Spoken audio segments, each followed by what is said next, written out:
संसार से जितना संबंध जुड़ेगा उतने ही परेशान होते रहेंगे, और भगवान से जितना प्रगाढ़ संबंध जुड़ता रहेगा उतने आनंद में झूमते रहोगे। मीरा का श्री कृष्ण से संबंध जुड़ गया, मेरे तो गिरधर गोपाल दूसरो ना कोई, दूसरा कोई नहीं, मेरे गिरधर गोपाल। इसलिए मीरा जीवन भर नाचती रही, क्योंकि आनंद पायो री मैंने राम रतन धन पायो, वस्तु अमोलक दीनी मेरे सतगुरु, कर कृपा अपनायो, पायो री मैंने राम रतन धन पायो। प्रभु के भजन में ऐसा मन लगा। मीरा कहती है, मेरो मन राम ही राम रटे रे, जन्म जन्म के खत जो पुराने, नाम ही लेत फटे रे, मेरो मन राम ही राम रटे रे। नाम से जुड़ गई, प्रभु से जुड़ गई। पति की मृत्यु हुई तब भी नाचना बंद नहीं हुआ, जहर आया तब भी नाचना बंद नहीं, कांटों की सही आई तब भी नाचना बंद नहीं, नागों की पिटारी राणा ने भेजी तब भी नाचना बंद नहीं हुआ, भीख मांग के रोटी खा रही तब भी नाचना बंद नहीं हुआ। और नाचते नाचते द्वारकाधीश के श्री विग्रह में समा गई, लेकिन नाचना बंद।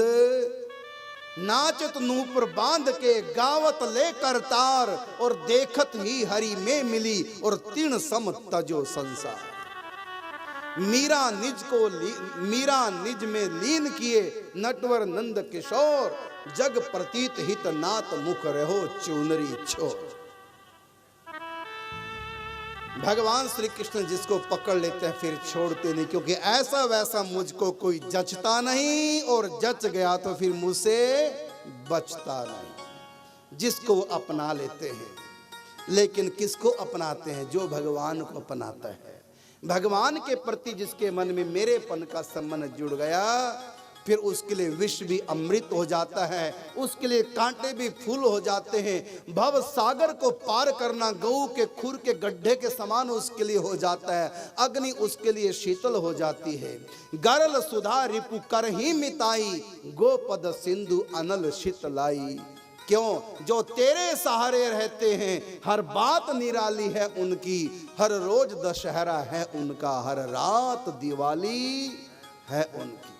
गर तुझसे ना सुलझे तेरे उलझे हुए धंधे, भगवान के इंसाफ पर तू छोड़ दे बंदे, वो खुद ही तेरी मुश्किलें आसान करेगा, जो तू ना कर सका उसे भगवान कर। तो भगवान से संबंध जुड़ गया तो जीवन की गुत्थियां सुलझती चली गई, और गृहस्थ बन गए तो गुत्थियां उलझती चलेगी। पहले पति पत्नी उलझते चले गए, फिर संतानों की एक उलझन और बढ़ गई, फिर दूसरी संतान तो दूसरी उलझन, और इन उलझनों को सुलझाते सुलझाते जिंदगी उलझती चली जाती है। जैसे एक बच्चे ने क्या किया, ऊन का जो गोला होता है, माँ स्वेटर बुनती है, वो गोला रखा था इकट्ठा करके। बच्चे ने क्या किया, माँ की गैर हाजिरी में ऊन का गोला गेंद समझ के उठा लिया। अब लगा गोले से खेलने, उल्टने पलटने लगा, खेलने लगा।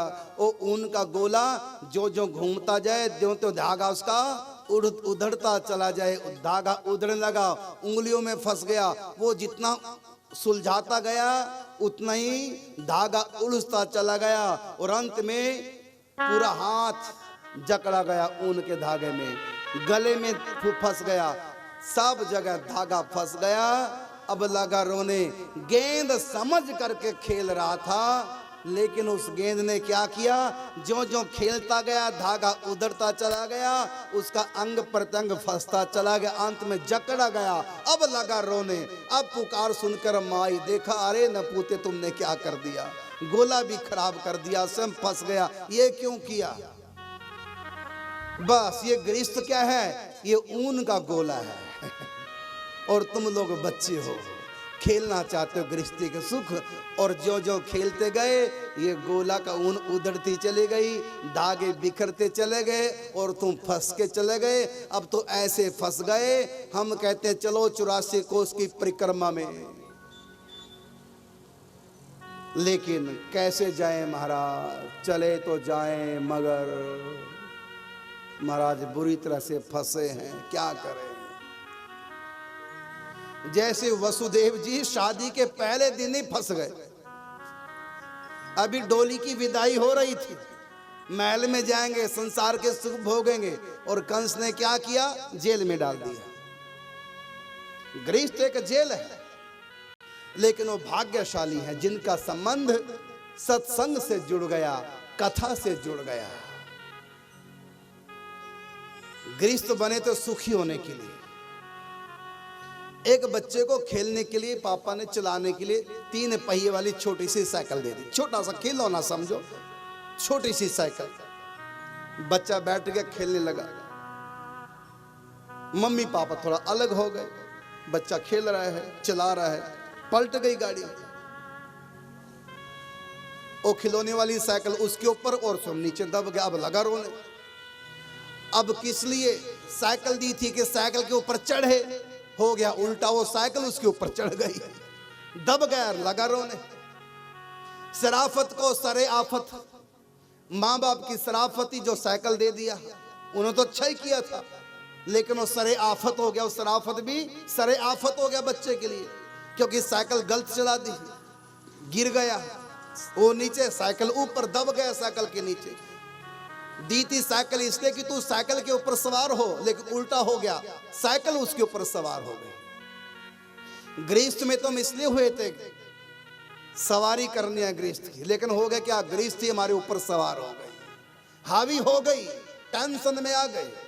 तुमको लगता तुम घर में बसते हो, तुमको लगता तुम कार में बैठे हो, तुम कार में नहीं, तुम घर में नहीं, बल्कि ये घर, ये कार तुम्हारे अंदर है। तुम गृहस्थ में नहीं बसे, गृहस्थी तुम्हारे अंदर बसी है।